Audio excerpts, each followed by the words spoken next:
Hello, I'm Sarah Galashan. This is Hannah Manstein Tonight, live from Vancouver. Mark Carney's first budget will be delivered on November 4th, but in 30 minutes' time, the Prime Minister is going to give Canadians a preview. We will carry his remarks live when they begin. The Liberals are promising a transformational budget as the country grapples with tariffs, climate change and immigration. But the Prime Minister's spending plan is missing a key piece. Opposition support is lacking. Party leaders are demanding changes in exchange for their votes.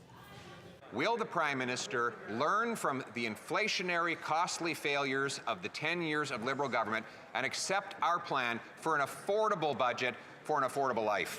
We will do everything to help Canadians get ahead, as they have gotten ahead every single month since I became Prime Minister. The Prime Minister says you've never had it so good. How is it possible for this Prime Minister to be so costly and so out of touch with reality? Mr. Speaker, it's time once again for our economic lesson. Okay. Getting ahead means your wages grow faster than inflation. Let's look at the relationship between inflation and deficits. The inflation rate in Canada, the food inflation rate, is the G7 average, and we have the lowest deficit in the G7. What this government is going to do is use that deficit to grow this economy like it's never seen before. Hear, hear, well done. This afternoon, Mark Carney met with a Conservative leader, Pierre Poilievre, in a, quote, spirit of collaboration. I shared my view that we need the government to bring down its inflationary deficits and taxes. I was grateful for the chance to sit down with the Prime Minister. We had a good conversation. He didn't make any commitments, and so I'm looking forward to seeing what he comes up with. You said you hoped he was in listening mode. Did you feel that was the case? I think we both were. We had a good back and forth, and we shared our respective views. I'm not going to report to you anything that he said because that was in the four walls of the room. I can only speak for myself, and I reiterated that we need this to be an affordable budget. As we await the address from the Prime Minister, I want to bring in our chief political correspondent, Rosemary Barton. Rosemary, so what do we know about the speech that's to come? Well, I mean, this is really an opportunity, Sarah, for the Prime Minister to sort of lay the groundwork of what this first budget, as you point out, is going to be about. And you hinted at a couple of the things that we already know. We will hear the Prime Minister confirm tonight that the budget itself will contain the Liberals' immigration plan, which, as you know, has changed since the previous Prime Minister to scale it down in some way. There is a desire by the Prime Minister to get immigration quote unquote under control. So we'll hear more about that. We will hear that the climate competitiveness strategy that the government has been working on, we will see elements of that inside the budget. That is to address not just fighting climate change, but finding ways and economic opportunities out of it. And you will hear more about, and this is the key part of it really, about how investment in the Canadian economy can lead to economic growth, as well as the word transformational. The government likes to call this a generational budget, and you will see that tonight as well, because he is primarily speaking to young Canadians, university students, people who might be struggling right now in the economy, and it'll be a chance for the Prime Minister to lay out how a future economy, the economy that he is trying to grow, the economy that he was elected to grow, it will benefit those young Canadians moving forward. And why do you think he is giving this speech? I mean, November 4th is the budget. This is a bit of a ways out. Why speak tonight? Couple of reasons. First of all, he's leaving on Friday for a pretty big and significant tour through Asia for APEC and ASEAN meetings of other kinds. He'll be gone for 10, 11 days. So he will be kind of out of the mix. I mean, in the news, of course, but out of the mix in terms of speaking directly to Canadians. So this is a chance to do that before he leaves on what is also an important trade and security mission. So his chance to sort of set the narrative with his own words about this budget. And the second second piece is he needs to get Canadians thinking about what this budget is, because as well as all the elements there that sources have told us to watch for, it is a budget that is going to have a hefty deficit, a deficit that is something that Canadians might be willing to accept and prepared to see during a recession or a pandemic, for instance, but not as a way to necessarily grow the economy. People are estimating it could be anywhere between $70 to $100 billion deficit. The government is, as you know, also dividing the budget up, so it will look a little bit different. You will be able to see operational spending, which is things like health transfers and salaries, versus capital spending, which is the piece that the government and the Prime Minister is hoping will help the economy, strengthen the economy, attract private capital, create jobs and growth inside the economy at a critical moment when we are facing that trade war from the United States. Yeah, so there's a lot of talk about the deficit. What's it actually going to be? Yeah. What are some of the other things that you're going to be looking for in the budget? Well, I mean, the deficit is a big one. I don't expect the Prime Minister will announce what that number is tonight, but I think it's important that we keep that in mind, because this will be an explanation of why the deficit is what it is. Remember, they have already done some things for Canadians. They did make a tax cut before the summer, and they have made major announcements on other spending initiatives like defense and housing. But the Conservative leader is right that Canadians are still feeling an enormous amount of pressures, inflationary pressures, the cost of food prices. And so any sort of nod to that, I think, would be important in this speech, that Canadians are still not feeling perhaps the relief that they were hoping for. I also think it'll be important and interesting to hear if the Prime Minister does talk about the opposition parties. You're right, he met with all of the leaders now.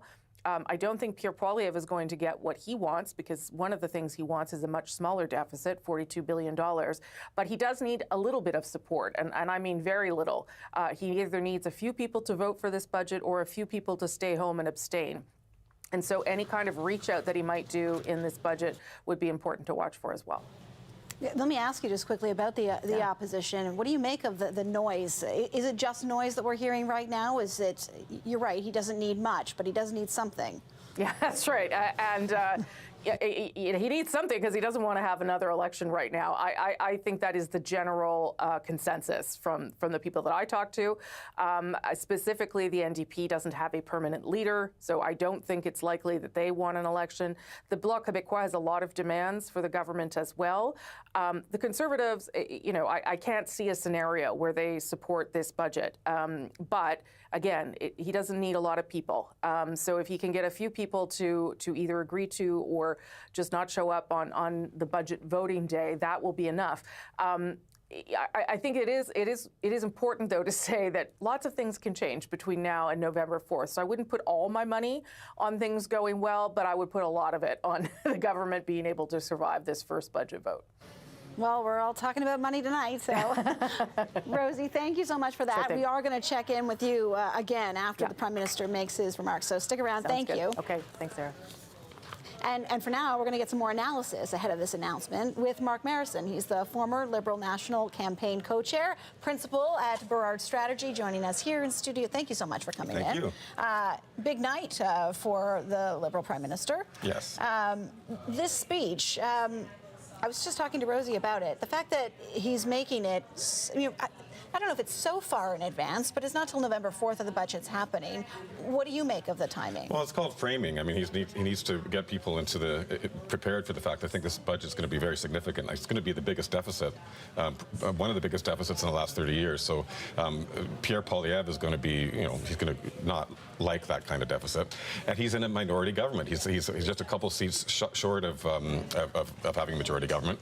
And if he loses that vote, then we'd have an election. So it's a pretty big deal. So you've got to get people seeing what his long-term vision is early on. You know, I think it's true that Pierre Poilievre, the Conservatives, are not going to like a big deficit. There are going to be a lot of Canadians who are not going to like the sounds of a big deficit as well. You know, as someone who has been involved with speech writing and working, you know, sort of the inner workings of politics, what do you think needs to be communicated in tonight's speech to bring Canadians on side? Well, to explain to people that when he's talked in the campaign about how he was going to spend less and invest more, I think that was the term, he's asked all of his ministers, well, François Champagne has asked all his ministers to come up with cuts for all of their budgets. So they're trying to get that down as much as they possibly can. But there's big expenses coming. One is defense. He's talked about getting it up to 5% over the next few years of the budget. That's a huge increase for Canada. And housing. Housing is a huge issue. And he's talking about a wartime effort on housing. So when you start hearing things like wartime effort, you know that there's going to be a deficit, and you know that there's going to be spending involved in these kinds of things. But this is what I think Carney would call investing. Yeah, I think when we talk about an appetite for an election, for a lot of Canadians, and I think a lot of politicians too, it almost feels like that election just happened, and he hasn't actually been, you know, in the chair for really that long. Though we do hear a lot of critique about the fact that some of the promises that were made back in the spring, which is not so long ago, have not materialized. Is he going to? Does he address that? To what end does he reiterate those promises, double down on them, explain it's only been, I don't know how many months, but what would you advise? I think we're going to, I mean, of course we're going to find out shortly, but I would imagine that he's going to be making sure that people understand that there's a long-term vision here, and things can't get done overnight. Usually in the first year of any government, or first year somebody's an opposition leader, there's all kinds of interesting it takes a while to get used to being in government. This guy's never even been a politician before, and he's been leading this government pretty effectively. And I think actually Canadians are relatively patient about it, because you take a look at his personal approval numbers, they're double of what Poilievre's are. The Conservatives and Liberals are about equal, but his are way ahead. So if there was an election campaign right now, those leader numbers would pull things over to the Liberal Party. So I think it's going to be quite interesting how he manages all this. There's no trade deal. I mean, that's the big thing that everybody, you know, is sort of waiting for. How do you think Canadians feel about the fact that? Well, I think people are frustrated, but I would think that Carney is frustrated. And I think if you were to ask Canadians who would actually get a trade deal for you, Pierre Poilievre or Mark Carney, still 2-1 people would think that it would be Carney. He doesn't have a majority. We've talked about this. Rosie was discussing it as well. It's shy of not very much. He doesn't need very much support here. But there has been, Steve McKinnon was expressing concerns that there might not be enough support to get the budget passed. Do you think it could be a problem? You never know, because these things, there's always surprises in politics. In fact, you can count on surprises in politics. But I just can't imagine that the Conservatives would want to go into an election right now, especially given that they've got a leader that they've got to somehow figure out how to sell. And he's not changing, and you've got the NDP that's on life support. I just can't imagine anybody wanting to force an election right now. It'd be more likely that Mark Carney would win.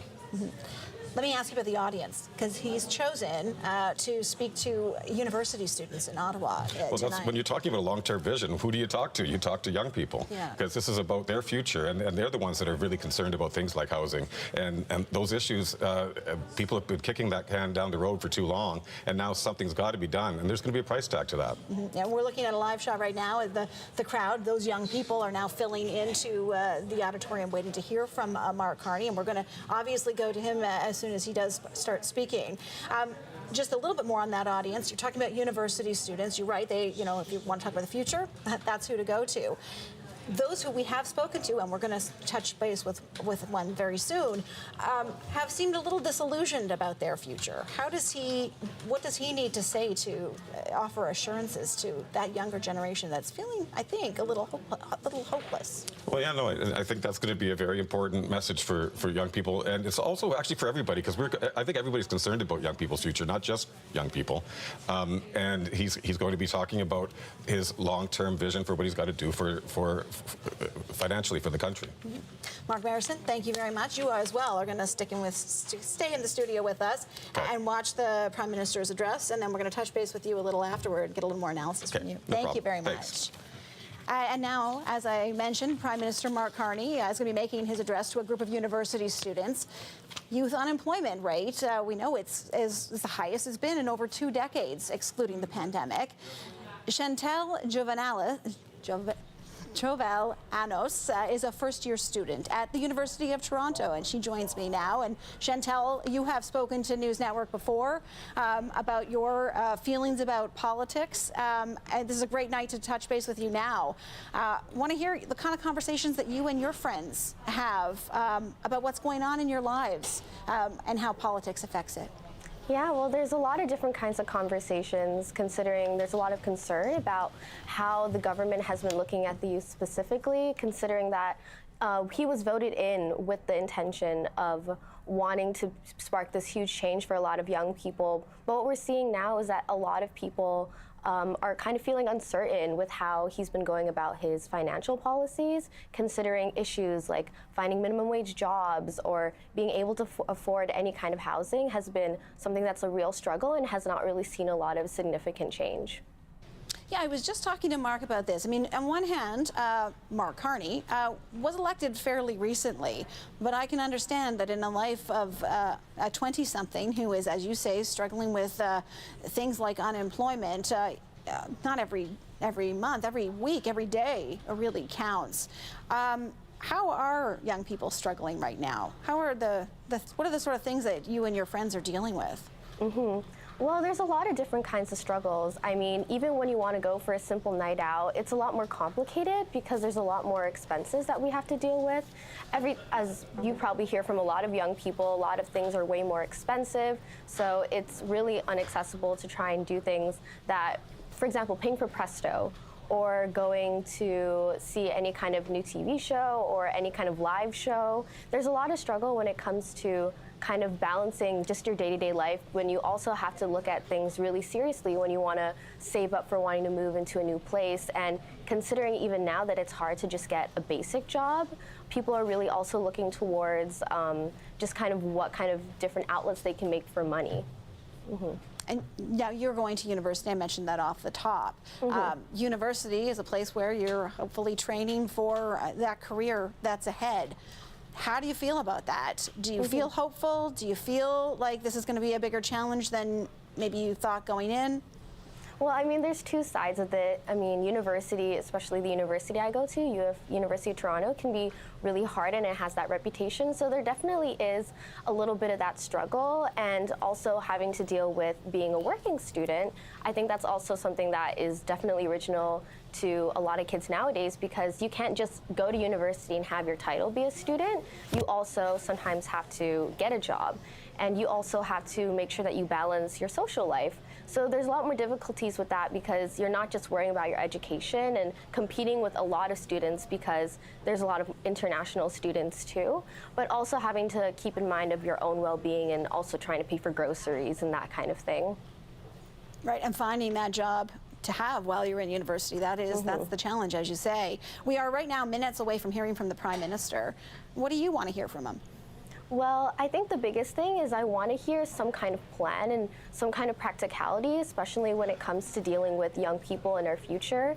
It's really scary right now with what's going on in the US, with all these big policies, all these big issues that are going on.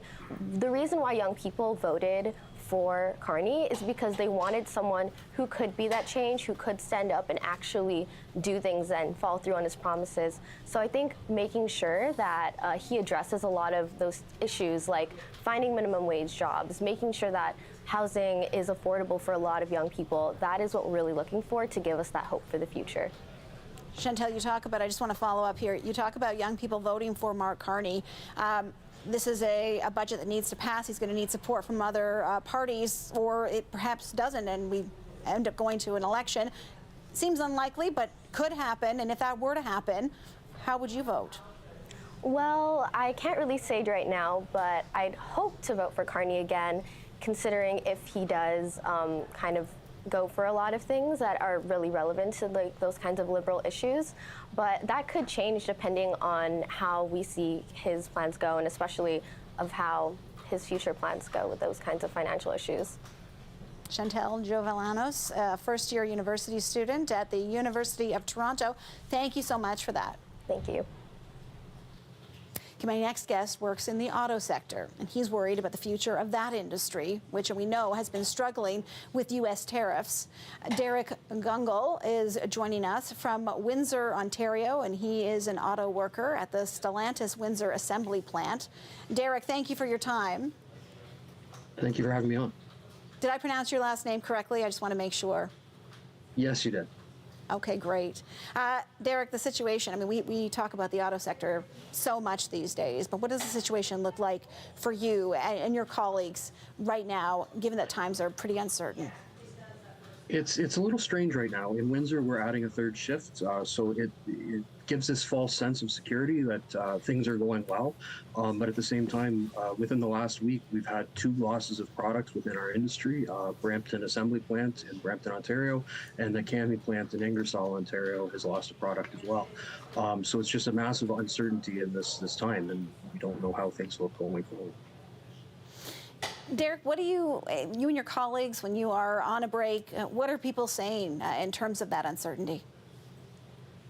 It's very stressful. I mean, not just for us in the auto industry, but the community at large. You know, the economic spinoff from a single auto assembly job, it really impacts the community. I think the stats are something like 1 in 10. So for every 1 auto assembly job, that supports 10 other jobs in the community, and not just suppliers. Heck, even when I go out and see my barber, he's asking me if we have any layoff weeks coming up, because it affects his business. It affects everyone in this community. So Mark Carney is going to give a speech, as we know, really just a couple of more minutes to go, and we're going to carry that live. But what kind of message are you hoping he's going to deliver? What are you going to be listening for? I want to hear what we're actually going to be talking about for auto. You know, the agreements that we had in place, we're dealing with an illegal, unjust violation of the free trade agreement currently.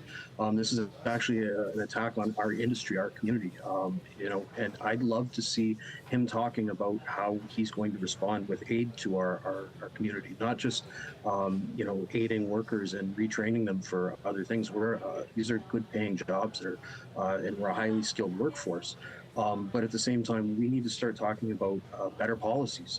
These auto industries owe it to Canadians. You know, hardworking people's tax dollars went to pay for some retooling and to bail them out 15, 20 years ago. So, I mean, we need some better policies that surround it, that we're not just handing out money willy-nilly, and we need some solution, like a national auto strategy, so we're not caught off guard and constantly fighting off of our heels. Are you hopeful for your sector, the Canadian auto sector, and the future, given what you're dealing with right now? I'm highly concerned. You know, every time he's gone and met with other leaders, we're not talking about deals. Which at the same time, right now, no deal is better than a bad deal. So I'm grateful that we're not signing a bad deal at this moment.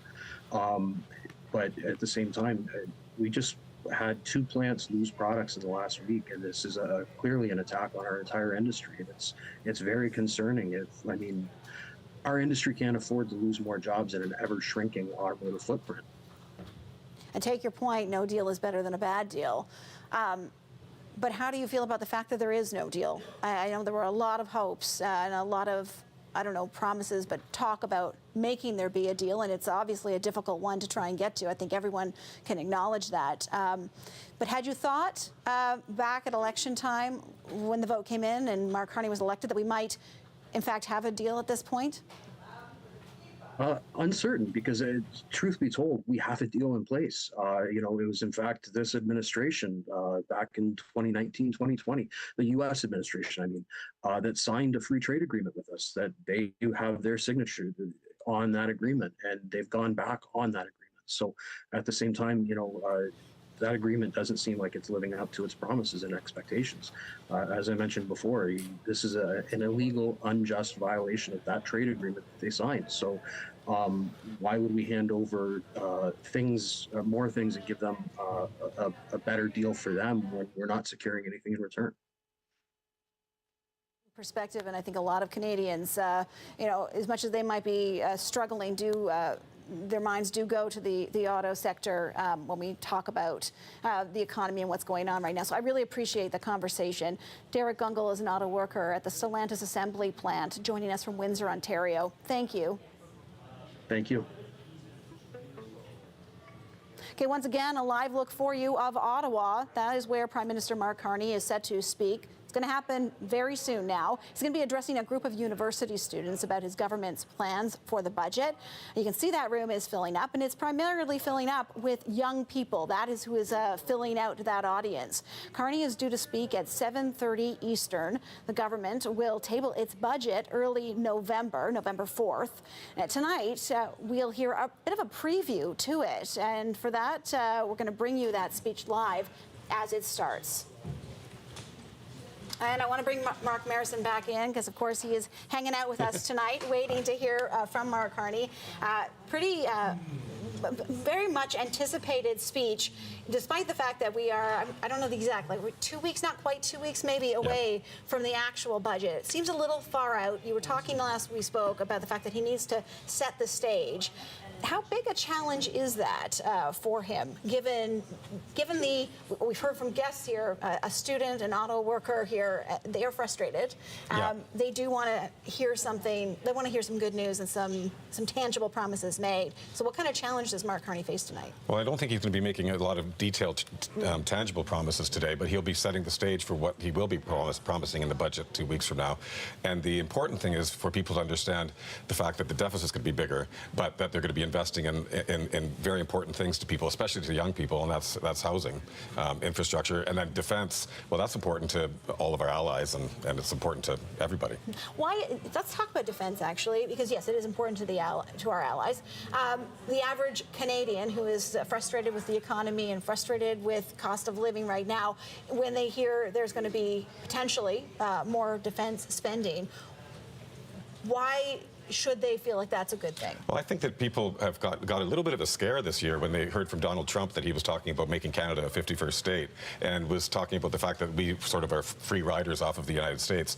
And a lot of Canadians, I think, are realizing that we've got to stand on our own 2 feet, and that's going to take some sacrifice to get there, but that's pretty important. Mm-hmm. What do you mean? I mean, this is obviously he's a renowned, financial wizard globally. Mark Carney explaining this deficit to Canadians a lot. We'll be watching tonight. What do you make of the way he communicates what the finances are and how people can understand things like, a growing deficit? It will, a very big number might sound a bit scary to people. It might sound scary to people, but I think that the issue of being orthodox about deficits was pretty much a few decades ago. And Canada is, as a G7 country, we have the lowest debt to GDP ratio. The head of the IMF said that there's room in for us to be able to have a deficit in this budget, and so I'm not too concerned about it. You don't want to have deficits like this forever, but you definitely need to, at times like this, you got to spend some money. Mm-hmm. Do you think we were talking about this in terms of whether the budget, is going to face any kind of a hurdle? And we know he met with the opposition leaders of the various parties today. And yes, it does seem that they probably don't have an appetite for going to an election. But to what end is he actually reaching or managed to actually successfully secure those friendships come November 4th, do you think? Or are we all, everybody's going to be watching what he says here, and how important is it that he say things that the other parties might want to hear? Well, I think if he had the enough support already to win this budget, then he probably wouldn't have to be putting on as big a communications plan for this whole thing, a roadshow, so to speak, because he's starting 2 weeks early. So there are concerns about that. But the fact is, by the time, I'm sorry, now I've lost my train of thought. No. Yeah, well, I was just saying, the other party leaders, Pierre Poilievre, I guess we're not quite sure, the NDP, what does he have to say? Are the things tonight that he's got to say? I don't think you're going to get Pierre Poilievre to agree with you on anything. The NDP is going to make some kinds of demands, and we've seen that the Bloc has been pretty critical of things. So if you listen to them, you'd think that all of them would get together and vote against the budget. But if they do vote against the budget, that's like setting off a bomb, and it's much more likely, given how we see how popular Carney still is compared to Pierre Poilievre, that Carney would win that election. So it would be in the interest of Carney to actually have an election. But I have a feeling that Carney actually enjoys government a lot more than campaigning. I think he's that kind of person that wants to do a really good job here. So I don't think he's going to be forcing an election. Now, given what you know of politics, then when we listen to the other party leaders, is this bluster? Is this noise? Is this performance? I mean, you're sort of framing it, and you do have ties to the Liberal, long ties to the Liberal Party, but do you suspect that they wouldn't make good on, I don't know that they're threats necessarily, but it's certainly talking like they, as you say, aren't very supportive? I think people will try to keep the drama going all the way up until the day of the vote on the budget, and I don't think you're going to know exactly what's going to happen until that day. And everybody wants it to be that way because that maximizes their leverage and what they're trying to do. Yeah. So, and since we are 2 weeks out, Rosemary was saying that part of the reason for the timing of this is that he's going to the APEC summit and he's going to be out of the country for a period of time. So, got to get this conversation started early. Also, there's the idea that, you know, we don't know what the deficit is going to be, but there are indications it's going to be larger than people feel like initially they might be comfortable with, and he's got to kind of get people comfortable with it. Yeah. But in your experience, have you seen in the lead up to a budget such a sort of long runway to it in terms of that conversation? They've been starting to do this more and more lately because of the fact that it's all about being able to frame your message and so people can be ready for what it is that you're doing. And because most of these things have to be talked about in like an elevator sort of pitch kind of a way.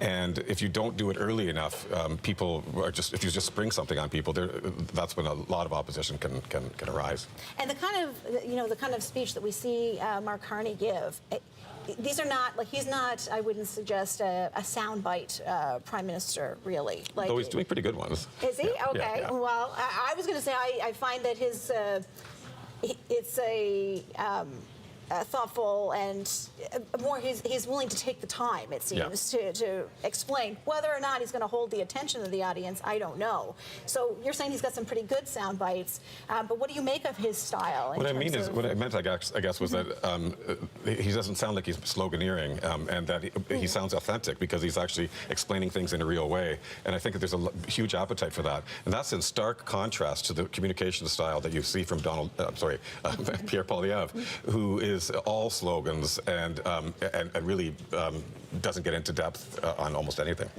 So he's got a young audience, and we were talking about this and the kinds of things that they want to, oh, you know what, actually, I can just see here, we've got Mark Carney is coming out to the podium. So you're off the hook, but just for a few minutes, maybe 30 or so, we're going to listen to the Prime Minister and talk to you after. Thanks. Thank you. Here is Mark. Merci beaucoup. Merci, Madame Fortier. Merci, cher Mona. Merci, Madame la Présidente. C'est un grand plaisir d'être ici parmi vous. Good evening. Look, it's been a while since I was in your shoes at university. It's been a long while, actually. It's been a long while, but one of the things is that there are some similarities to our experiences. Okay? Trust me, I'm going to draw them out. The fact is, in particular, we will have both studied and entered the workforce. You will soon enter the workforce during times of immense change. Okay? And I've learned a few things since I graduated, and I've increasingly understood this point that, you know, life doesn't proceed in a straight line. And that the history and the progress of nations are punctuated by hinge moments.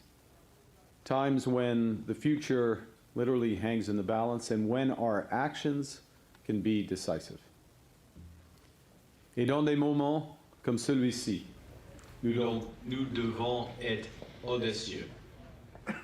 Il faut tracer une nouvelle voie et il faut le faire ensemble. Le Canada traverse un moment comme celui-là aujourd'hui. Les changements technologiques s'accélèrent. The world is more dangerous and divided. The U.S., as we all know, has fundamentally changed its approach to trade. It's raising its tariffs to levels last seen during the Great Depression. And the scale and the speed of these developments are not part of a smooth transition, they're a rupture. And they mean that our economic strategy needs to change dramatically. And they mean as well, even though we both lived through time, or I lived through times of immense change, your future will not be the same as my past. Because my time as a student was marked by events of a similar magnitude, but in a very different direction. When I was your age, the Berlin Wall fell. leading to a long period of liberalization of the movement of goods, capital, and people, leading to a peace dividend. C'était une époque d'optimisme, d'espoir et de promesses. Et ces dynamiques favorisaient particulièrement le Canada. Notre géographie enviable nous donnait l'accès à la plus vaste et à la plus dynamique des économies et nous tenait à distance de la plupart des guerres et des attentats terroristes qui ont eu lieu. So, because of these advantages, over decades our economy grew steadily more integrated with the United States through the Free Trade Agreement of the 1980s, the NAFTA Accord of the 1990s, and eventually USMCA agreement signed in 2018. Canada's trade increased by over 400% during that period, and our economy doubled in size. But this process, this decades-long process of an ever closer economic relationship with the United States, is now over. And as a consequence, many of our former strengths as a country, former strengths more particularly as our economy, strengths based on close ties to America, have become our vulnerabilities.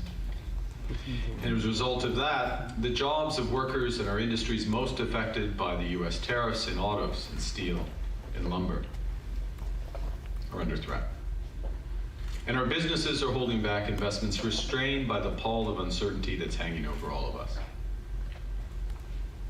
Our relationship with the United States will never again be the same as it was, even though in this new world of protectionism, we have the best trade deal of any other country, and we're working to make it even better still. Now, at the same time that all of this is happening, technology is changing the way we work, live, and communicate. When I was in graduate school, the World Wide Web, as we then called it, was that was the modern term of the information superhighway, if you ever heard of that. The World Wide Web, as we then called it, was just beginning. We used pen and paper in class. We talked on the telephone to each other. And we talked about the same news stories, the same movies, the same bands. My generation was connected by wires, yours is connected by code, and yet our society today is becoming ever more disconnected. Our public square is fragmented by online echo chambers, where truth and fiction can be hard to tell apart, and where contrasting ideas tend to polarize, not persuade. Now, in the context of all this, we have relearned some key lessons over the course of the past year. First, we have to take care of ourselves because we can't rely on one foreign partner. We have to take care of each other because we are stronger together. And we've learned that now is not the time to be cautious because fortune favors the bold. Nous pouvons nous donner beaucoup plus que d'autres ne pourront jamais nous prendre. Than others could ever take from us. We are masters in our own home. Canadians will decide what happens here. It's your future. And we are going to give it back to you.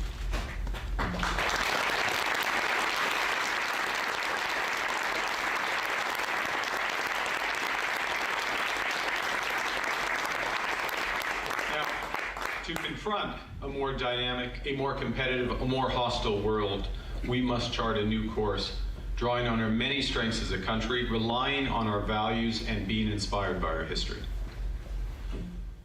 First, on strengths, Canada has what the world wants. Nous sommes bordés par trois océans. We are bordered by 3 oceans, and we are the only country to have reached trade agreements with each of the G7 economies, offering our businesses unequaled access to global markets. We're an energy superpower. We start with the 3rd largest reserves of oil, the 4th largest of natural gas. We have a electricity grid that is 85% clean, and we have the vast potential to power the clean economy of the future. We possess one of the largest resources of critical minerals and rare earths. Le Canada est un chef de file. Canada is a leader in artificial intelligence, life sciences, and quantum computing. Our universities are among the best in the world. Their scientists are among the most cited, and they attract and train the best talent. Our government has the fiscal capacity to act decisively, and we must draw on these strengths now. Our second advantage is that Canada has the values to which the world aspires. Canada has always been, and we always will be, committed to fundamental human rights, to human dignity, and to individual freedom. We are a pluralistic society. Our cities are the most diverse in the world, places where people bring the best of their cultures. We have a public square that's loud, that's diverse and free. Et les Canadiens et Canadiennes valorisent la collaboration And Canadians value collaboration and partnership, and we are determined to build a sustainable future. These deeply held values are also economic assets. They give investors the confidence to build here. They offer innovators a stable foundation to take risks here. They give the world reasons to trust Canadians as reliable partners. The history of Canada is filled with adventurers, risk-takers, and builders.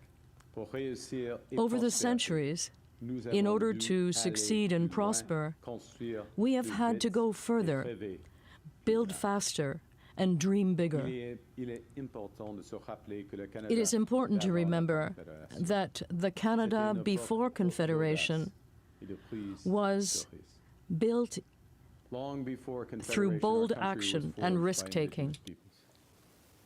Coureurs de bois and voyageurs who mapped this continent and built vast trading networks from coast to coast to coast before the Americans had even left St. Louis. When the Second World War ended, Canada was ambitious, determined, and united in a mission to build big things. The St. Lawrence Seaway, the Trans-Canada Highway, Expo 67, the CN Tower. Nous avons construit de nouveaux quartiers pour des centaines de milliers. We built new neighborhoods for hundreds of thousands of veterans and their families, and opened new universities to launch their careers. We had the sense that we were in control of our future. We used to build things in this country. We can build again. We used to explore this country. We can chart new courses again. We used to take big, bold risks in this country. It is time to swing for the fences again.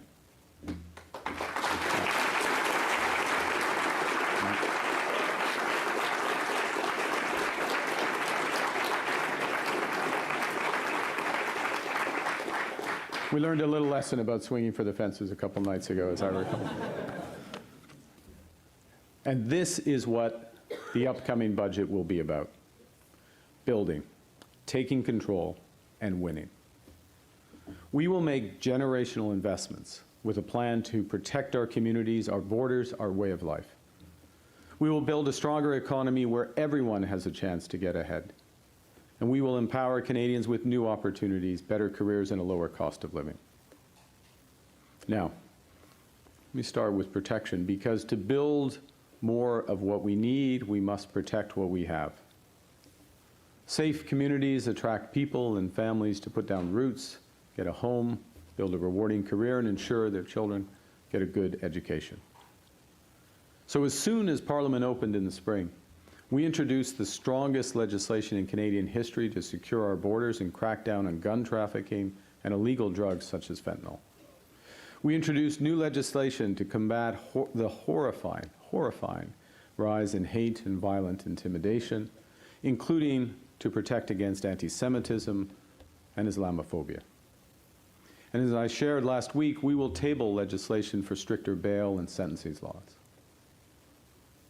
To help secure our communities, we're hiring 1,000 new RCMP personnel, and to secure our borders, we're hiring 1,000 new border services officers. As we build safer streets and stronger borders, we also must reinforce our sovereignty in that more dangerous and divided world. And that's why Canada's new government is undertaking the largest increase in defense spending in a generation, or in generations to be more precise. And we're forging new partnerships with allies, such as the European Union, to strengthen our shared security. Parce que vous méritez un foyer sûr. Because you deserve a safe home. Because you deserve to feel safe in your community. Because we are defending Canada's sovereignty, and because there is no prosperity without security.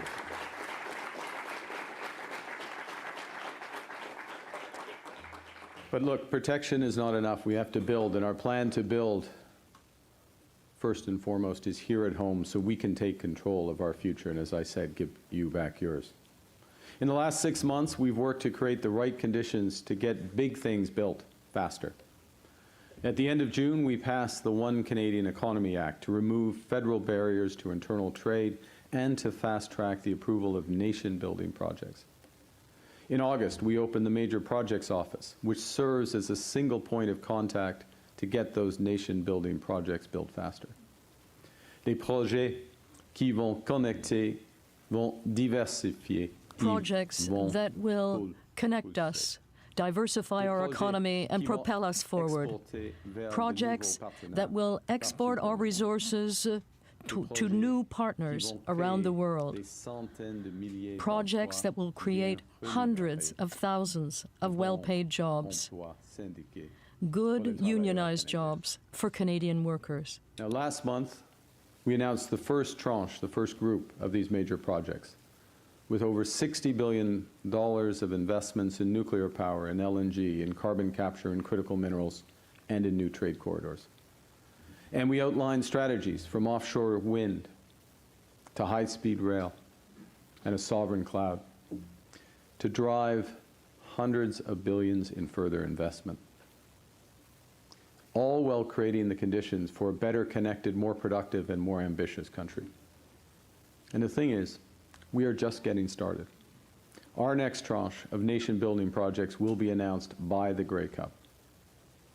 After the World Series, but by the Grey Cup. Yeah.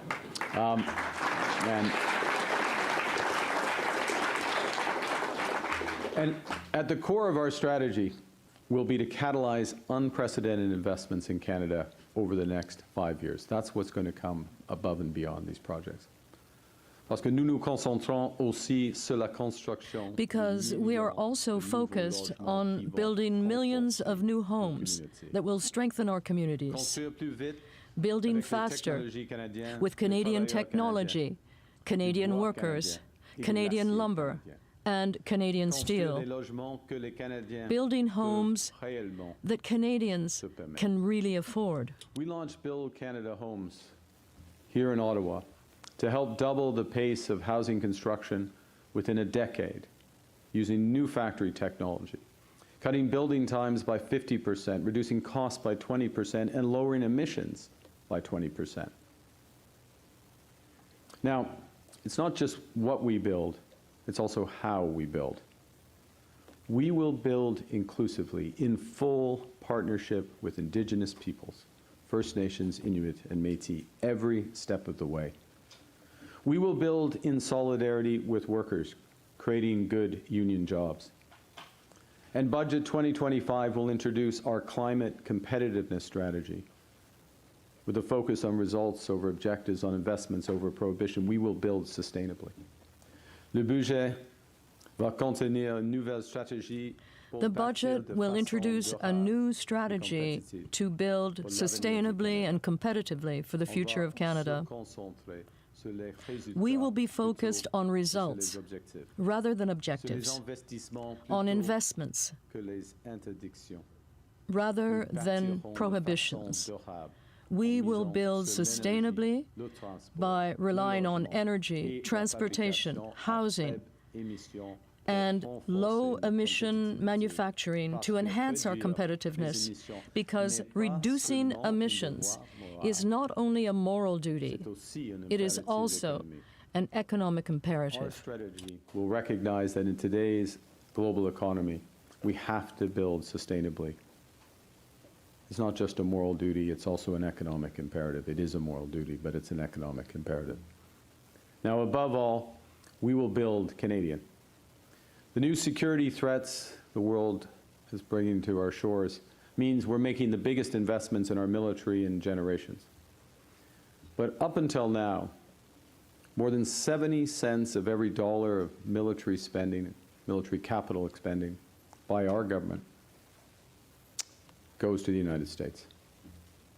With our new Defense Investment Agency, we will make sure we build more of our security and defense capabilities here at home, creating new careers in aerospace and shipbuilding and cyber and AI for Canadian engineers, technicians, and scientists. It's the same thing in steel. Consider that while 80% of the steel that Europe buys is manufactured in Europe, 75% of the steel that the U.S. buys is manufactured in the U.S. Only 40% of the steel that we use is made here. That doesn't make sense. Not when we have the people, the resources, and the companies to build right here in Canada. So our upcoming budget will move forward with our Buy Canadian policy, prioritizing Canadian steel, aluminum, lumber, manufactured good, and technology for Canadian projects. And with new orders for homes, infrastructure, and defense equipment becoming orders for Canadian suppliers. We will be our own best customer. So the welder who's working on a contract in St. John's can get a full-time job. Et pour qu'un ingénieur de l'Université d'Ottawa And so that an engineer from the University of Ottawa has the great career right here in Canada. Around the world are already taking note of new Canadian ambition. Last month, we signed a historic free trade deal with Indonesia, the world's fourth largest country by population.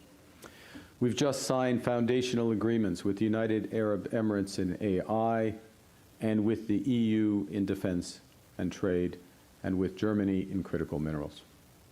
We're re-engaging with global giants India and China while we deepen our partnerships with our traditional allies. And to build on this momentum, I'm going to put it in context. Our goal for Canada is to double our non-US exports over the course of the next decade, generating more than $300 billion more in trade, and that's new orders for Canadian resources, technologies, and expertise. Now, you spoke of protection and building, you move to empowering. Each of you in this room and in the overflow room, each of you is here to get an education that you need to go out and build the future that you want. To be empowered with a better shot at the life you want for yourself and your family. We will keep building a country where more people have more of those opportunities. Nous continuerons de soutenir les plus vulnérables. We will continue to support the most vulnerable and offer respite to those who are struggling by building a country where life is affordable. That is the third goal of our plan, giving all Canadians the means to succeed. We start by lowering costs with programs and services that provide strong foundations for a good life. So the first thing that we did, the absolute first thing we did after the election, was to cut taxes for all Canadians who pay tax, delivering tax savings for more than 22 million Canadians.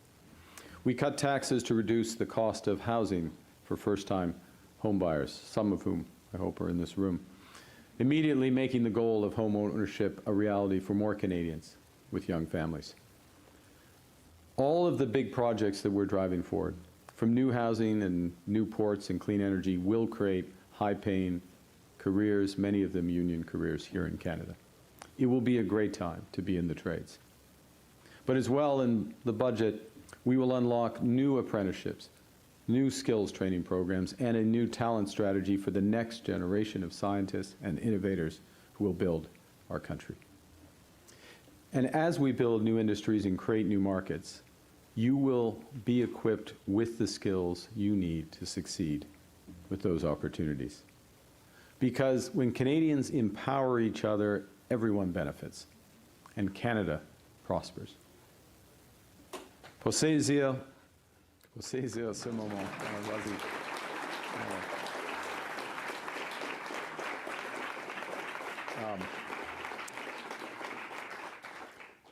Pour saisir ce moment charnière. To seize the opportunities offered by this pivotal moment, we must make difficult decisions. We must change the way government operates, spending less so that Canadians invest more, build our country, and create better careers. The upcoming budget will balance the operating deficit in 3 years by reducing wasteful government spending and doing more with less. See, the fact is that federal spending has been growing over the course of the last decade by more than 7% year over year. We've been spending faster than our economy was growing. So we have to change that, and our government is changing that. As one example, we just completed a 60-day red tape review that identified nearly 500 new ways to streamline government services, cut duplication, and reduce costs. And when we saw that Canada Post was losing $10 million a day, Madam President, would you like to have $10 million a day? Imagine what you could do for the university with $10 million a day. Canada Post losing $10 million a day. We made responsible choices. But the fact is, even with such efficiencies and with better management, we will have to do less of some of the things that we want to do so we can do more of what we must do to build a bigger and better Canada. Ce budget va protéger les programmes essentiels. This budget will protect the critical programs that give every Canadian a real chance to get ahead. We will protect the Canadian Dental Care Program that now allows more than 5 million Canadians to access affordable dental care. And we will make the National School Food Program permanent, a program that allows 400,000 children to receive a healthy meal every single day.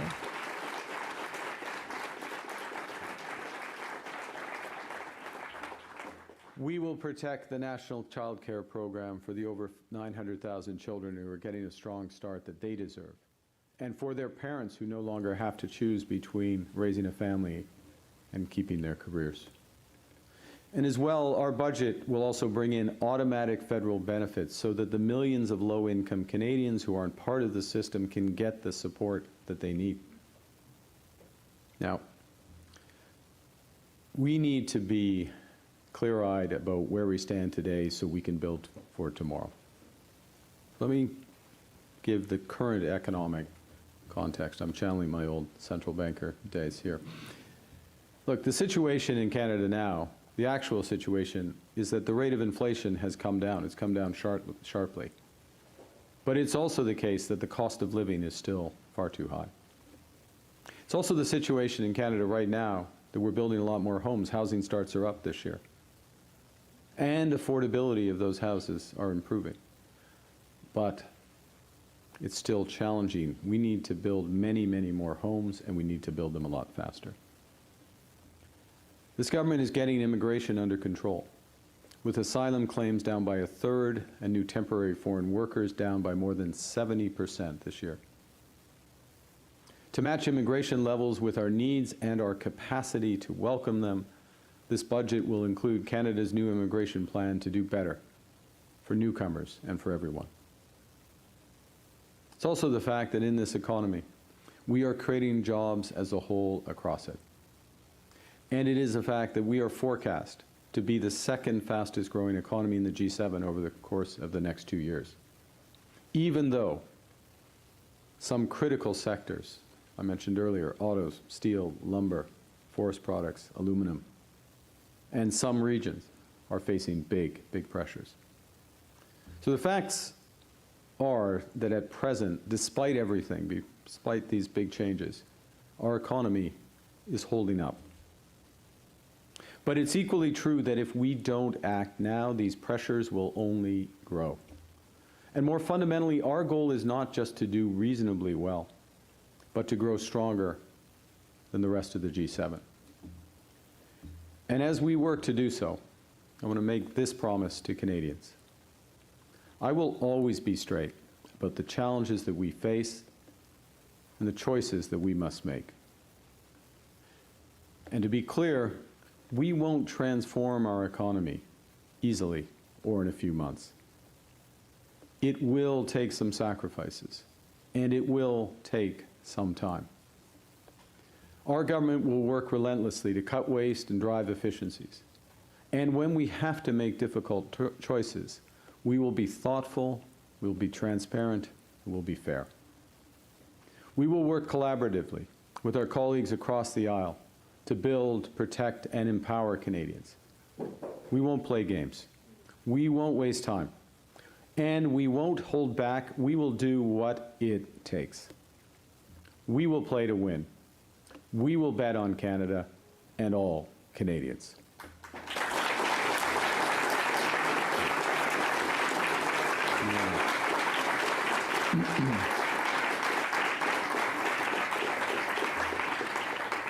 Je fais cette promesse aux Canadiens. This is my promise to Canadians. I will always be clear with Canadians about the challenges we must face and the choices we have to make. The transformation of our economy will not happen easily or in a few months. It will require sacrifices, and it will take some time. Our government will work tirelessly to eliminate waste and enhance efficiency. And when we must make difficult choices, we will do so with thoughtfulness and all transparency. We will work collaboratively with our colleagues from all the parties to build, protect, and empower Canadians. We will not play games, and we won't waste time. We won't hold back. We will do whatever it takes, because we will play to win, and we will bet on Canada and on all Canadians. It is our country. It's your future. We will give you that control.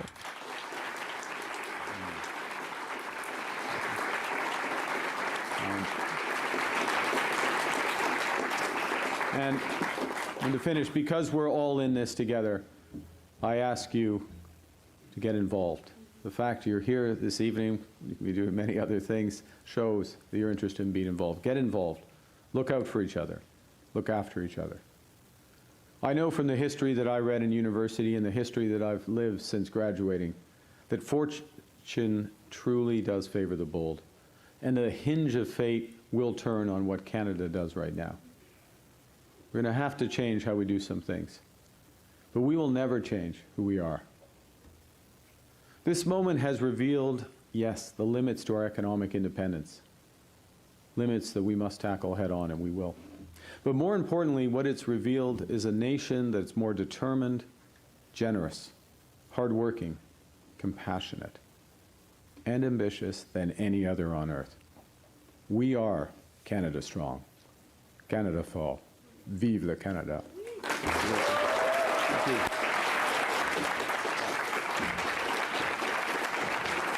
you. listening to Prime Minister Mark Carney there in Ottawa, speaking to a group of university students in advance of the November 4th budget day. And what we heard him say there, he talked a bit about his own university experience, relating to them about how when he was in university, there was the World Wide Web. And now, of course, students communicate very differently. And among the other differences, the challenges that those students are facing. Wasn't all about the demographic there in the room, but near the end, he certainly talked to them about the challenges they face and encouraging them, you heard him say, to be bold and to, as well, know that there are some promises, including investment in trades, and saying that this will be a good time to be in the trades because while there are difficult decisions to come, there are bold decisions going to be made, and they will become evident November 4th on Budget Day. I want to bring in our chief political correspondent, Rosemary Barton, who has also been listening in to the Prime Minister. Rosemary, there was a lot there. He covered a lot of ground. A number of things stood out to me, but I'm very interested to hear what stood out to you. Yeah, I mean, these are very familiar themes for anyone that listened to the Prime Minister through the election campaign.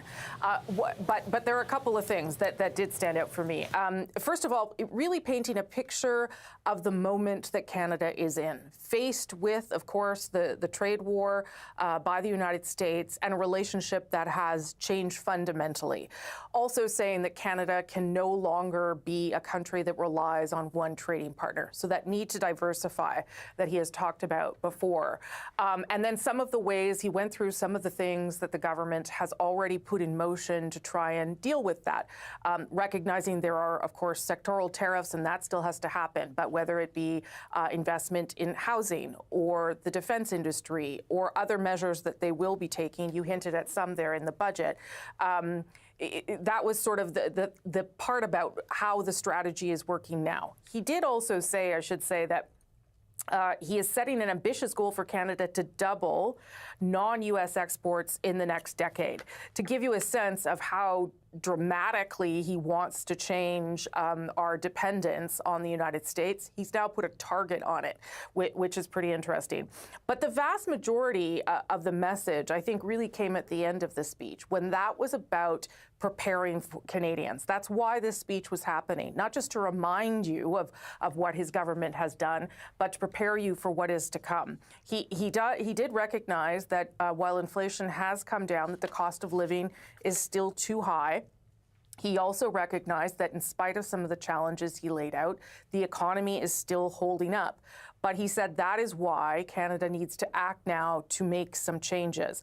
And then he went on, and this is an important part, I think, Sarah, to say that he would be straight about the challenges we are facing, saying that the economy cannot be transformed overnight, and indeed that's sort of the political reality that he might be faced with, and that sacrifices will be needed and that they are going to take time. The sacrifices there that we're talking about will come, I think, in cuts, and what Canada, and this was something he alluded to as well, what Canada will have to live with less of, even though it might be something that the country wants to do. To me, those were sort of the key messages were at the end.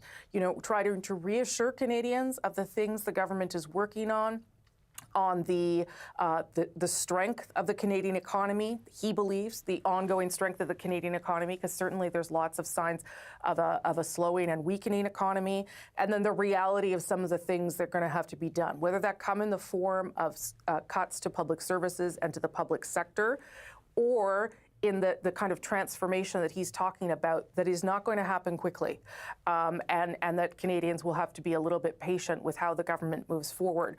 There was nothing, earth-shattering in here. I should also say that. So I think that's why when we're talking about it, it is really about laying the groundwork for Canadians to start thinking about a budget that is going to be perhaps very different than what they've seen over the past decade, certainly.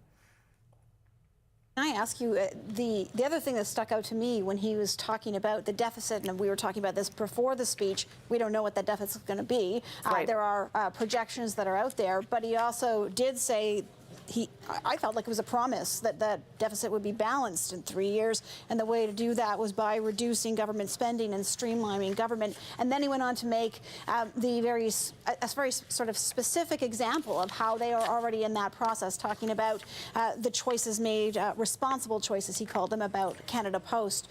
And I immediately imagined if I'm a Canada Post worker and how when we talk about, he sort of alluded to the, there could be some pain, the sacrifices that will need to be made, how that really sits with those who are experiencing it maybe already. Yeah, it's important to realize that when he's talking about balancing the deficit, he's actually only talking about a portion of the deficit. He's talking about the operating deficit, which he says is going to happen over 3 years. So that will be done by either getting rid of jobs in the public service, attrition in the public service, or potentially a loss of services. The capital investment budget, because this is the way the government has now will now be dividing up the budget, is where you're going to see the big spending, because that's the place where they are hoping to invest in order to grow. So the deficit will not be, I wouldn't think, balanced on that edge of the side of the ledger in 3 years, if we are talking about a magnitude of what we've been saying, between 65 to $100 billion in deficit. So that's the first piece there. But you're right that he does sort of lay out some of the places where he believes that there are already efficiencies to come. Canada Post still in a labor dispute, but that would be one of them, as a need to change the way that Crown Corporation operates. But that's also where he made that line. He says, even with such efficiencies and better management, we will have to do less of some of the things we want to do so we can do more of what we must do to build a bigger, better Canada. And I guess my question as a Canadian would be, okay, but how long do I have to live with less in order to get to the promise that you are putting on the table? And how will that help me in the immediate? And I would imagine that is, sort of what the opposition parties will seize on as well.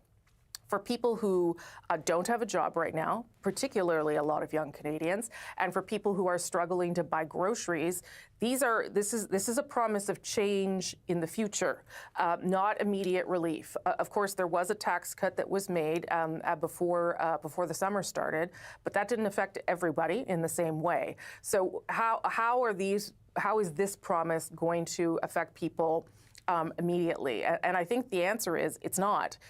You're going to have to wait to see the long-term payoff, that this will result in a stronger economy, a growing economy, and eventually higher wages, but with sacrifices that will have to be made until we get to that point, if it works. Rosemary, invaluable to have you here listening along with all of that insight. I really appreciate it. CBC News Chief Political Correspondent Rosemary Barden, thank you. Okay, I now want to bring back Chantal Jovellanos. She is a first-year university student at the University of Toronto. And Chantal, we of course spoke to you in the lead up to this, and you talked about the struggle that you and your colleagues, your fellow students, face in terms of the challenges, affordability for sure, housing another, and cost of living, trying to have an enjoyable, balanced life as a university student, while at the same time hopefully working a job because you need to. Of course, there aren't that many jobs to be found. I think that sums up our earlier conversation. What I'd like to know now is, in listening to that speech, what did you hear, and was it what you hoped to hear? Well, there was definitely a combination of things. On one hand, I am glad that he really addressed how a lot of students are dealing with a lot of issues, like considering the contrast of inflation and also the cost of living. There was a lot of talk of promises on housing and affordability, which were the things that I previously discussed. But I think on the other hand, too, I think it's really concerning to also hear about the possible cuts that could be happening. And even though he did talk about transparency, there still is a lot of questions on what that would even entail in terms of our day-to-day lives. And even for students like me who, like you mentioned, are looking for jobs, who want jobs, like right now, we want to move out right now. We want to get money right now. And if these are things that are going to happen in the long term, are these really things that are going to be beneficial in my life in the next coming years? I have time for one more question, Chantal, so I want to ask you. And one of the things he said is, it's your future, and we're going to give it back to you. In talking about military spending, he made the connection to the jobs that could potentially come of that, and saying, giving an example of an engineer student in Ottawa having a great career in Canada, talking about how it's going to be a great time to be in the trades. As a student, and I don't know what program you're in, but do you think young people listening to that, it sort of shapes decisions that they might be making, knowing where the government might be going? I think it's definitely something that people, especially young people, are considering right now, is where the industry is going. I mean, if there's a lot of focus on like military efforts and trade efforts, I definitely see a lot of people going in that direction. But for a lot of people, especially, that's not really what we want per se. What we want is jobs that aren't so focused on the military, aren't so focused on the U.S. People want jobs that can benefit their lives in their own particular way, and I do appreciate that there is some jobs that are coming from this, but I do think that it does raise a lot of questions about how this will go long term, because people don't want to just go and deal with those kinds of issues. Chantal Jovalanos, first-year university student at the University of Toronto. It was great to have you speaking with us tonight. Thank you. Thank you. Okay, let's talk a little more about the economy and what this might signal. Pedro Antunes is a chief economist at the Conference Board of Canada and joins me now. Pedro, it's good to have you on the show. I assume you were also listening to what Mark Carney had to say there. Did today's speech reveal to you things you maybe didn't know about the budget, what more to expect come November 4th? Well, I don't think there was a whole lot new. I think there's a few messages that we keep hearing about. I didn't hear a lot about productivity and enticing private investment and competing with the U.S. and the challenges that we have with the U.S. changes in their own tax regimes, corporate tax in particular. So I'm a little concerned about how much that the budget will, in the end, deal with this kind of productivity issue that we've been struggling with in Canada for years now.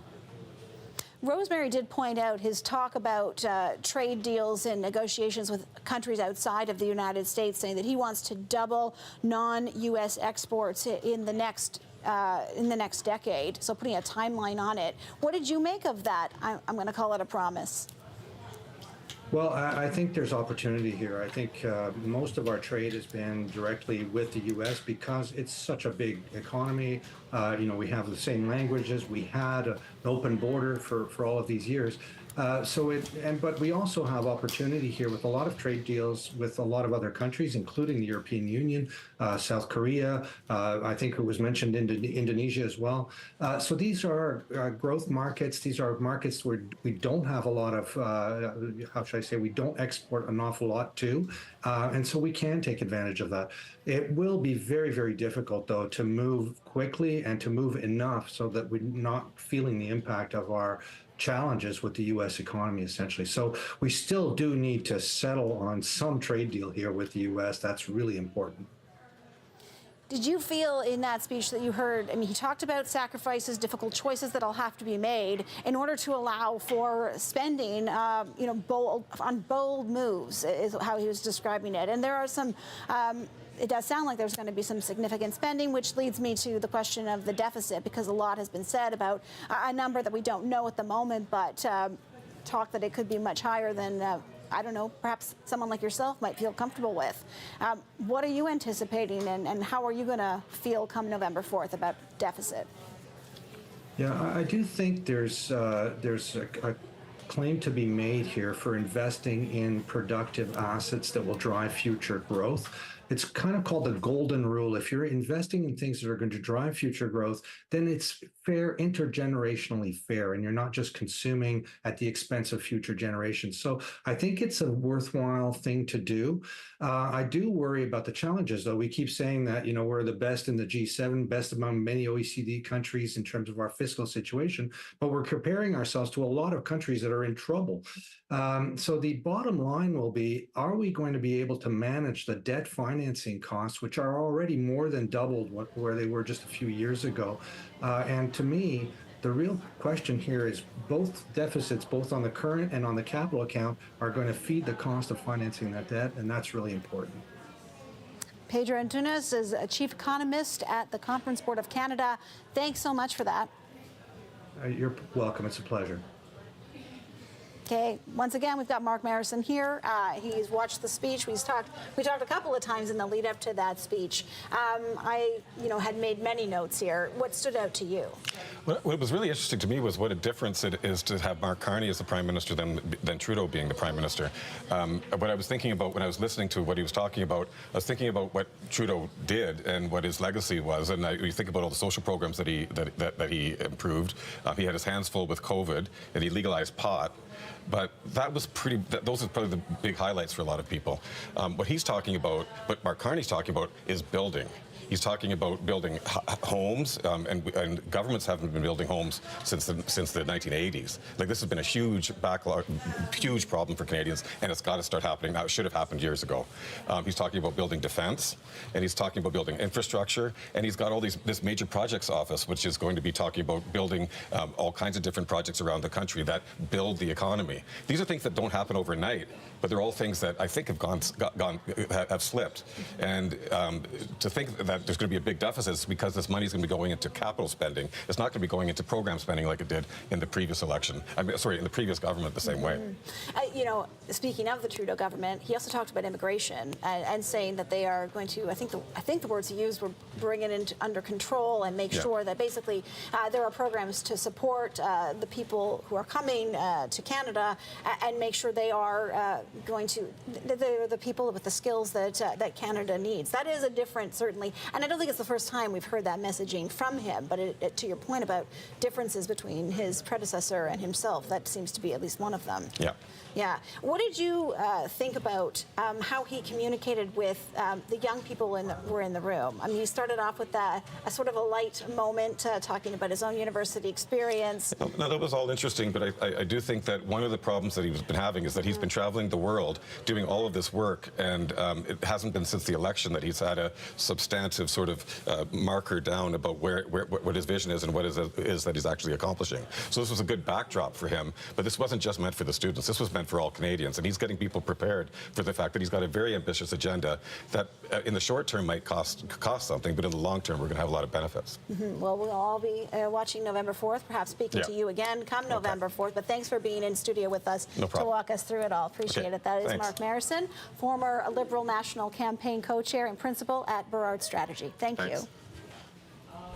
Okay, and still to come, we're going to talk provincial politics because BC Conservative Party leader John Rustad says that he won't be stepping down despite a letter calling for his resignation. We've got that reaction next on Hannah Mansing Tonight.